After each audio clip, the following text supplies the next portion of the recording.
Hello everyone, welcome to M for teaching. हाजिर हूँ आप सभी के सामने एक बहुत ही अमेजिंग आज की क्लास के साथ। और जैसा कि आप लोगों को पता है कि हिंदी की series M for teaching continue कर रहा है, मैं कंटिन्यू कर रही हूँ। तो क्लास नंबर 7 में आप लोगों का स्वागत है, जिसमें हम आज डिस्कस करने वाले हैं ग्रामर पोर्शन को, जो तत्सम और तद्भव से रिलेट करेगा। ठीक है, बहुत ही आसान शब्दों में बताऊंगी और याद रखने की सबसे इजी और आसान ट्रिक आप लोगों के सामने होने वाली है कि चाहे आप लोगों के सामने कोई भी वर्ड आ जाए, आप इजीली उसे कन्वर्ट कर सकते हो किसी में भी, चाहे वो तत्सम में चेंज करना हो चाहे तद्भव में चेंज करना हो। तो ऑलरेडी मैं केवीएस की भी क्लासेस स्टार्ट कर चुकी हूँ, तो कंटिन्यू कीजिए क्योंकि अपकमिंग एग्जाम जो हमारा मोस्ट अवेटेड है वो केवीएस है, और केवीएस में ये टॉपिक हमारा कम से कम 2 से 3 मार्क्स को कवर करेगा। ऑल टीचिंग एग्जाम्स के लिए ये बहुत ही ज्यादा इंपॉर्टेंट टॉपिक है, तो लास्ट तक जरूर देखना और स्किप मत करना और शेयर ज्यादा से ज्यादा करना। और आप लोगों से बस यही रिक्वेस्ट है, लाइक हिट जरूर दें अपना पॉजिटिव फीडबैक देने के लिए, और कमेंट्स में बताएं आप लोगों को कैसी क्लास लगी। और मेरा एक छोटी सी जो मेहनत मैं आप लोगों के सामने कंटिन्यू कर रही हूँ, उसे प्लीज अपना पॉजिटिव सपोर्ट दें like hit, share and subscribe के थ्रू। ठीक है, तो चलिए स्टार्ट करते हैं तत्सम और तद्भव। तो देखिए, पहले तो इन दोनों की जो डेफिनेशन है वो आप लोगों को समझनी पड़ेगी। बहुत ही इजी और आसान शब्दों में आप लोगों को एक ट्रिक के तौर पर भी बता दूंगी कि कैसे आप लोग याद रख सकते हैं इन दोनों में डिफरेंस। तो देखिए, तत्सम शब्द कौन से होते हैं। सबसे पहले तो नॉर्मली हर इंसान को ये पता होता है, बचपन से हम ये पढ़ते हुए आ रहे हैं कि जो हिंदी हमारी जो भाषा बनी है वो संस्कृत से ही बनी है। संस्कृत के ही जो शब्द हैं वो हिंदी में अब कंटिन्यू हो रहे हैं। संस्कृत हमारी सबसे पहली भाषा थी, उसके बाद हमारी हिंदी कंटिन्यू हुई है संस्कृत से ही। ठीक है, तो नॉर्मली क्या है तत्सम। तत्सम शब्द वो शब्द होते हैं, या तत्सम वो होता है जिसमें, या जो एक तरीके से संस्कृत के शब्दों को हिंदी में लेकर आया है या हिंदी में यूज करते हैं। जहां पर संस्कृत के शब्दों को हिंदी में यूज करते हैं, उपयोग किया जाता है, कोई भी बिना चेंज के, मतलब कि नो चेंज, कोई भी चेंज नहीं किया गया। मतलब वो शब्द हमारा संस्कृत का शब्द है, बट उसे एज इट इज हिंदी में हम यूज कर रहे हैं विदाउट एनी चेंज के। उस शब्द में हमने किसी भी मात्रा में, किसी भी वर्ण में कोई भी चेंज नहीं किया है, तो वो हमारा तत्सम शब्द कहलाएगा। ठीक है, अब तद्भव क्या हो जाते हैं कि तद्भव शब्द भी हमारे संस्कृत से हिंदी में तो आए हैं, बट कुछ ना कुछ उनमें परिवर्तन जरूर किया गया है। चेंज के साथ आए, एक बदलाव के साथ आए हैं, एक परिवर्तन के साथ आए हैं। ठीक है, यानी कि संस्कृत के शब्द तो हैं, हिंदी में आए हैं, यूज हो रहे हैं हिंदी में, बट कुछ ना कुछ परिवर्तन के साथ हो रहे हैं। अब देखिए, तत्सम का एग्जाम्पल मैं आप लोगों के सामने देती हूँ। जैसे आम्र, आम्र को हम हिंदी में भी आम्र ही लिख रहे हैं। ठीक है, बहुत सारे ऐसे आप लोगों ने मतलब कहानियां हैं और पोएम्स है, वहां पर आम को आम, मतलब आम्र को आम्र ही लिखा जा रहा है, कोई चेंज नहीं हो रहा, तो वो हमारा आम्र जो रहेगा वो तत्सम शब्द में आ जाएगा। ठीक है, अब तद्भव क्या होता है, तद्भव भी समझ लीजिए, एज ए एग्जाम्पल के हिसाब से मैं बता देती हूँ। जब आम्र को आम लिख दिया गया हो हिंदी में, तो वो हमारा चेंज कर दिया गया है, आम्र से आम कर दिया गया, तो वो हमारा तद्भव में हो जाएगा। ठीक है, एक और एग्जाम्पल, कर्ण। कर्ण भी आप लोगों ने बहुत जगह कहीं ना कहीं लिखा हुआ देखा होगा, तो वो तत्सम शब्द है, बट कर्ण को अगर हम कान कर देंगे तो वो हमारा तद्भव हो जाएगा। ठीक है, अब जैसे क्षेत्र, क्षेत्र भी आप लोगों ने हर जगह या बहुत सारी जगह देखा होगा लिखा हुआ, कहीं ना कहीं हम भी यूज करते हैं क्षेत्र। तो इसको नॉर्मली खेत कहा जाता है। ठीक है, तो ये भी हमारा हिंदी का ही शब्द हो गया, मतलब चेंज करके लिखा जा रहा है तद्भव में। अब जैसे है अर्पण, अर्पण करना, ये हमारा संस्कृत का शब्द है और इसे हिंदी में मतलब तद्भव में चेंज करके लिखा जाता है अर्पण।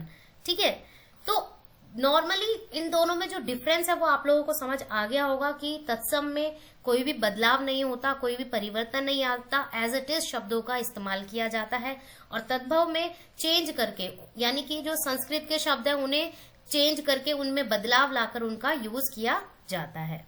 ठीक है, होप सो क्लियर हो गया होगा, तो लाइक हिट जरूर कर देना। अब बढ़ते हैं कुछ आसान ट्रिक्स जो आप लोग आसानी से याद रख सकते हैं। अगर किसी शब्द में श आ गया, एक तरफ याद रखना कि एक तरफ तो तत्सम होगा हमारा, मतलब एक तरफ मैं तत्सम लेकर चल रही हूँ और एक तरफ हमारा तद्भव चलेगा। ठीक है, याद रखेंगे, ये हमारा तत्सम का मतलब की लाइन चलेगी और एक तरफ हमारी तद्भव की लाइन चलेगी, तो ये तत्सम है। अगर तत्सम शब्द में श आ गया तो वो किस में चेंज हो जाएगा, हमारा ख में और श में चेंज हो जाएगा, सॉरी छ में चेंज हो जाएगा।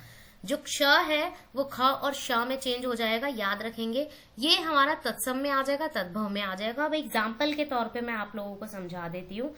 जैसे संस्कृत में लिखा होगा आप लोगों का, नॉर्मली तत्सम में अक्षर लिखा होगा, तो उसे चेंज करके आप लोगों को अगर बनाने के लिए क्वेश्चन में आ जाए तो आप लोग आखर लिख सकते हैं या अक्षर लिख सकते हैं। ठीक है, ये लिख सकते हैं, बहुत ही इजी हो जाएगा।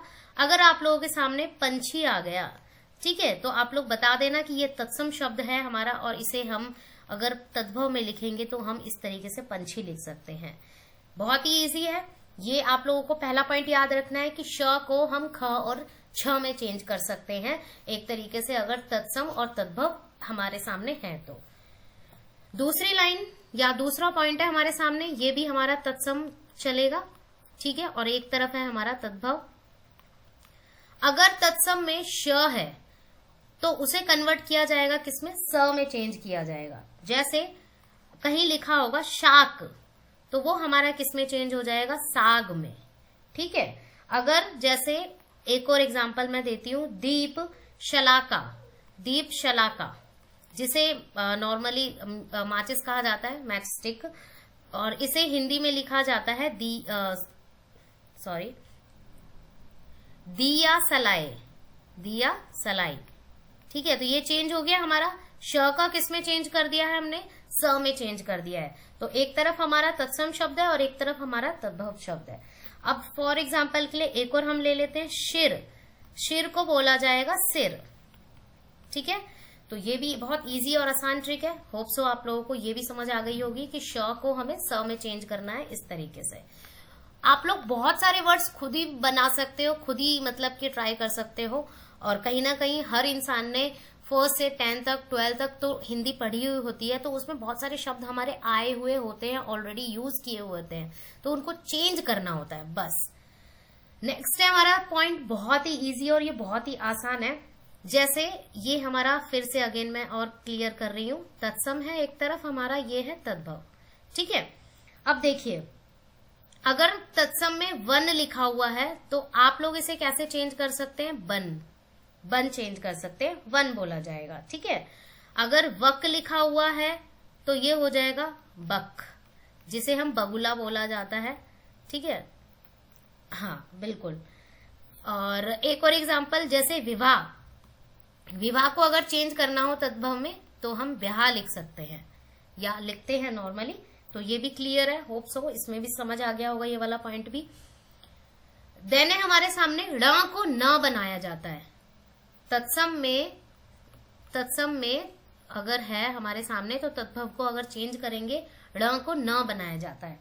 अगर न को ड़ बनाया जाता है तो अपोजिट, देखो क्वेश्चन कैसे भी पूछा जा सकता है कि तत्सम को तद्भव में बदलिए, तद्भव को तत्सम में बदलिए, या निम्न में से कौन सा तत्सम है, निम्न में से कौन सा तद्भव है, कुछ भी क्वेश्चन पूछ सकते हैं। तो बस आप लोगों को ये 4 से 5 पॉइंट याद रखने हैं, और पूरा की पूरा जो क्वेश्चन पेपर है ना वो इन्हीं 4 से 5 पॉइंट पर आप लोगों का बेस रहता है। ठीक है, अब ण को न वाला देख लेते हैं। जैसे तत्सम में कर्ण रहेगा, कर्ण, तो कर्ण का क्या कर देंगे आप लोग, कान कर देंगे। ठीक है, किरण, तो ये तो बहुत ही इजी है। मुझे तो मतलब एक तरीके से जब मैंने फर्स्ट टाइम पढ़ा था तो कहीं ना कहीं मुझे ऐसा लग रहा था कि इसको तो पढ़ाने की जरूरत ही नहीं है, क्योंकि आप लोग खुद भी अगर नॉर्मली रीड आउट कर लोगे ना ऐसे, तो बहुत ही इजी तरीके से आप लोग आसानी से बना सकते हो कोई भी क्वेश्चन। कंकड़, कंकण, तो ये वो वाला कंकड़ नहीं है जो एक पत्थर वाला होता है। ठीक है, इसको चेंज करेंगे तो ये हो जाएगा हमारा कंगन में चेंज हो जाएगा। ठीक है, क्लियर है, ये वाला भी बहुत इजी है पॉइंट। अब चलते हैं, अगर ये हमारा तत्सम है और इसे हमें तद्भव में बदलना है तो त्र हमारा किसमें चेंज हो जाएगा, त में चेंज हो जाएगा। जैसे कि कुपुत्र, कुपुत्र हमारा चेंज हो जाएगा किसमें, कपूत में। ठीक है, और छत्र है, जैसे छत्र, छत्र मतलब ये हमारा ता में चेंज हो जाएगा, तो नॉर्मली इसको हम छाता बना सकते हैं। ठीक है, अब जैसे एक और एग्जांपल ले लेते हैं हम, जैसे यंत्र, तो यंत्र का हो जाएगा जंतर। ठीक है, तो ये भी एग्जाम्पल बहुत इजी है। और त्र को त कैसे चेंज करना है वो भी आप लोग, बहुत सारे एग्जाम्पल आप खुद भी अपना ऐसे बना सकते हो, बहुत इजी है। तो ये थे हमारे 5 के 5 या 6 के 6 पॉइंट जो बहुत ही इजी मैंने तरीके से बताए हैं, और होप सो आप लोगों को अच्छे से समझ आ गए हो। कुछ भी डाउट हो, कुछ भी क्वेरी हो, कमेंट सेक्शन में बता सकते हैं आप लोग, और अपना लाइक इट जरूर दे देना ताकि ऐसे ही रेगुलर क्लासेस में ला सकूं। So keep learning, thanks for watching.